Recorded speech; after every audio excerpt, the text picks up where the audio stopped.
अनुत्पादं अनुच्छेदं अशाश्वतम् अनेकार्थं नानार्थं नागमं निर्गमं या प्रकृत्य समुत्पादं परपञ्चोपशमं शिवं देश्यमास्तसम्पुदस्तं वन्दे वदतां वरम्।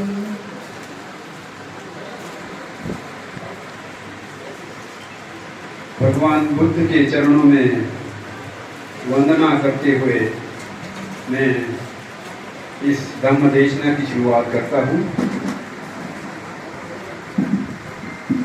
बहुत अच्छा महसूस हो रहा है कि मैं मौर्य वंशियों के साथ यहाँ पर उपस्थित हूँ। इस कार्यक्रम में सम्राट अशोक मौर्य को कौन नहीं जानता इस दुनिया में। सम्राट अशोक मौर्य की ख्याति सिर्फ इस देश के अंदर ही नहीं, इस देश के बाहर दूर दूर तक गूंजा और आज के दिन में लोग उन्हें याद करते हैं। एक धार्मिक सम्राट के तौर पर उन्हें उनका अनुसरण किया जाता है और उनको याद किया जाता है। और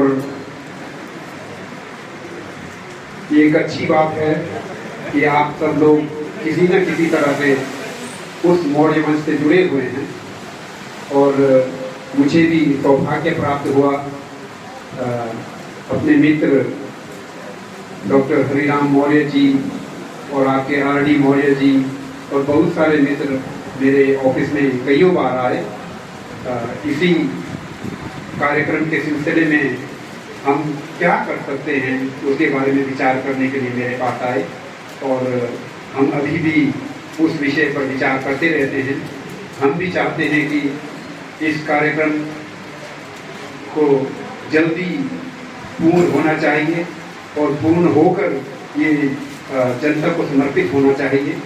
जब इस तरह का कार्यक्रम जनता को समर्पित होता है तो उसका जो लाभ है वो बहुत बड़ी पैमाने में मिलता है।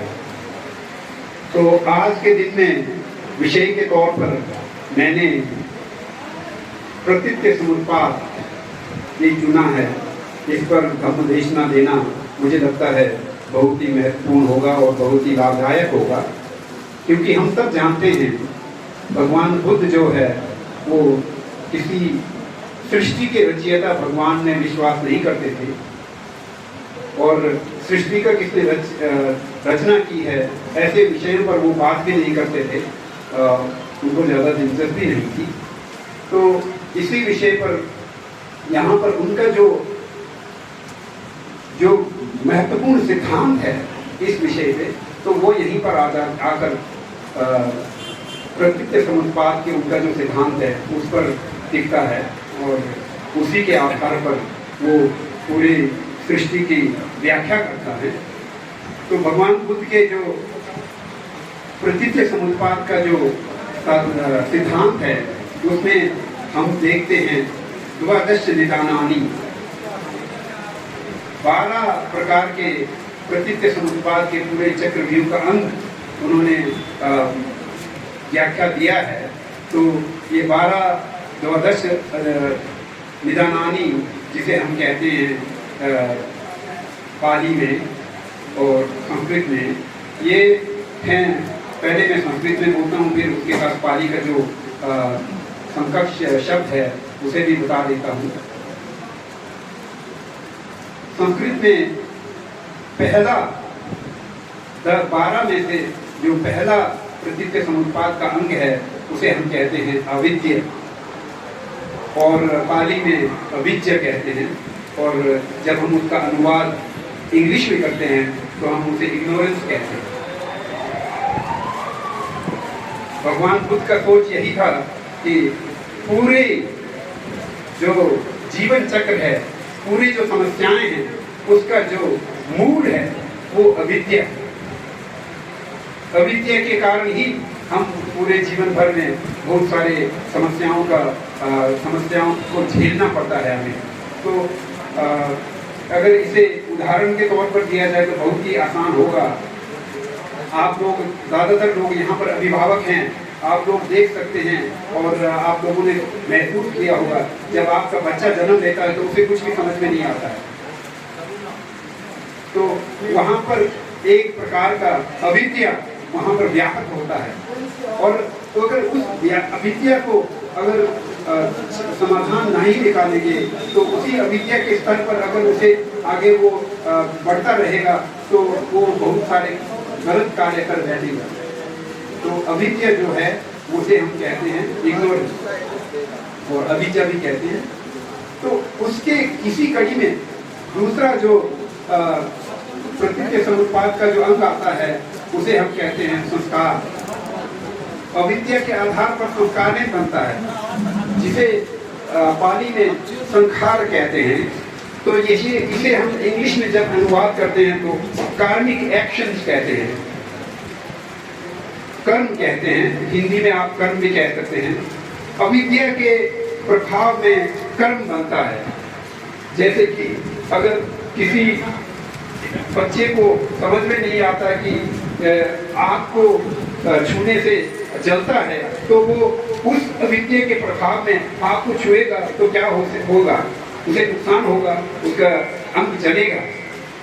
तो ये आमतौर पर हर इंसान का, हर जीव का यही प्रक्रिया होता है कि अविद्या के प्रभाव में हम बहुत कुछ गलत कर बैठते हैं। तो इसे जिस कर्म को हम गलत कर बैठते हैं उसे संस्कार कहते हैं। संस्कार का मतलब कोई भी अच्छा बुरा कर्म हो सकता है जिसे भविष्य में उसका फल भोगना पड़े, उसे हम संस्कार कहते हैं। तो तीसरा जो अंग है प्रकृति समुत्पाद का इसी कड़ी में, वो है विज्ञान। विज्ञान संस्कृत में है, विज्ञान पाली में है, और इसे हम इंग्लिश में जब इसका अनुवाद करते हैं तो कॉन्शियसनेस कहते हैं। जब कोई इंसान कुछ कर्म कर बैठता है तो उस दौरान विज्ञान की उपस्थिति रहना बहुत जरूरी है। विज्ञान की अनुपस्थिति में कुछ भी नहीं कर सकता। अगर इंसान अचेतन हो तो वो कुछ नहीं कर पाए। तो चेतना होना जरूरी है, तो जिसे हम विज्ञान कहते हैं।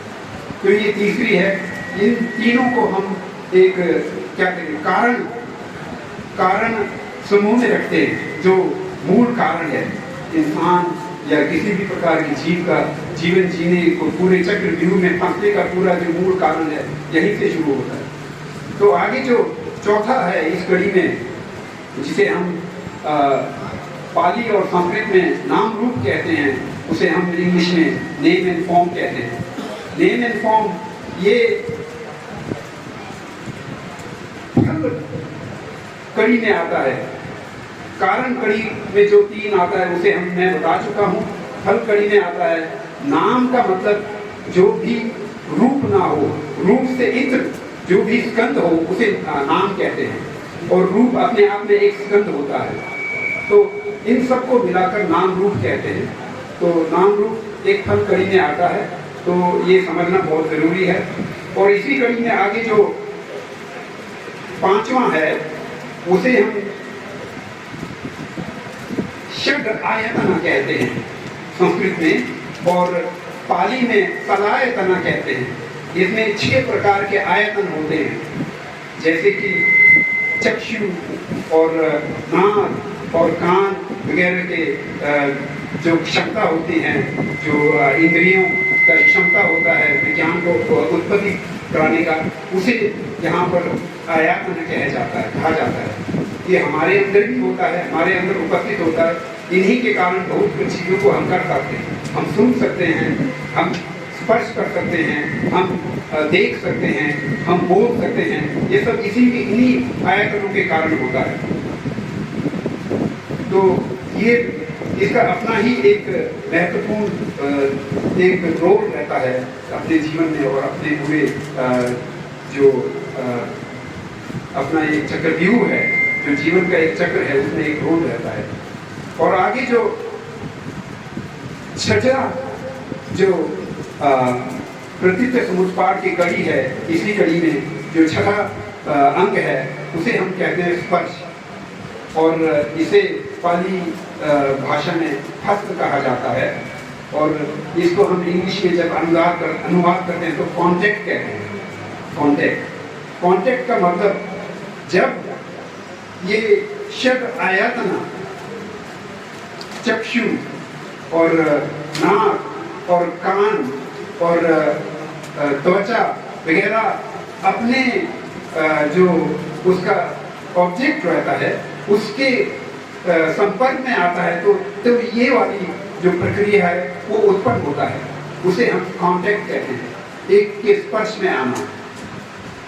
तो इसी के कारण हमारा जीवन चलता है। हम खाना खाते हैं तो खाने का स्वाद लेते हैं, हम अच्छे गाना सुनते हैं तो गाने का रस लेते हैं, हम अगर यहाँ पर गर्मी हो रहा है तो अभी हम गर्मी को महसूस कर पा रहे हैं, तो ये सब इसी प्रकार से हमें महसूस होता है।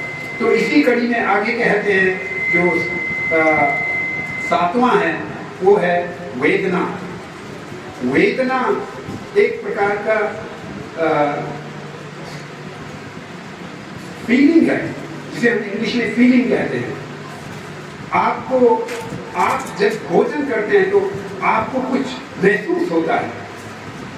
हो सकता है आपको अगर वो भोजन अच्छा नहीं लगे तो आपको अच्छा नहीं महसूस हो, अगर आप उस प्रकार के भोजन को बहुत चाहते हैं तो आपको अच्छा महसूस होगा। तो इसे ही वेदना कहते हैं। कभी कभी हम हिंदी में शब्द प्रयोग करते हैं संवेदनाएं व्यक्त की है, तो वो एक अंदर का एक वेदना होती है, उसे व्यक्त किया जाता है। तो अब जो आयतन है, जो स्पर्श है, उस पर आधारित जब वेदना प्रकट होता है तो वेदना के कारण हमारे अंदर कुछ प्रक्रियाएं, चेतना से भरपूर प्रक्रियाएं शुरू होती है। तो वो वहाँ पर 8वां स्तर में आता है, उसे कहते हैं तन्हा।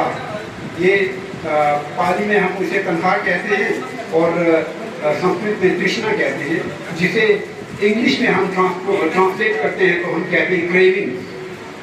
यानी आपके अंदर एक चाहत पैदा होता है। जब आप एक आइसक्रीम खाते हैं तो आइसक्रीम का स्वाद आपके जीभ के थ्रू आपके जिस्म में जाता है, तो आपको अच्छा लगता है, तो आपके अंदर ये एक चेतना और एक चाहत रहती है कि बार बार आइसक्रीम खाए, बार बार आइसक्रीम खाए, उसे ही क्रेविंग कहते हैं। तो ये क्रेविंग वहाँ पर उत्पन्न होता है। तो क्रेविंग के बाद में क्या आता है? क्रेविंग के बाद में आता है ग्रैस्पिंग कहते हैं, जिसे संस्कृत में उपादान कहते हैं। उपादान, जब आपके अंदर वो चाहत होता है, वो एक इच्छा होती है कि आप आइसक्रीम को हासिल करें, तो आप आगे जाकर आइसक्रीम को पकड़ते हैं और आइसक्रीम को पकड़ के पर उसका सेवन करते हैं, तो उसे उपादान कहा जाता है। उसे ग्रैस्पिंग भी कहते हैं। इंग्लिश में जब हम अनुवाद करते हैं तो ग्रैस्पिंग कहते हैं।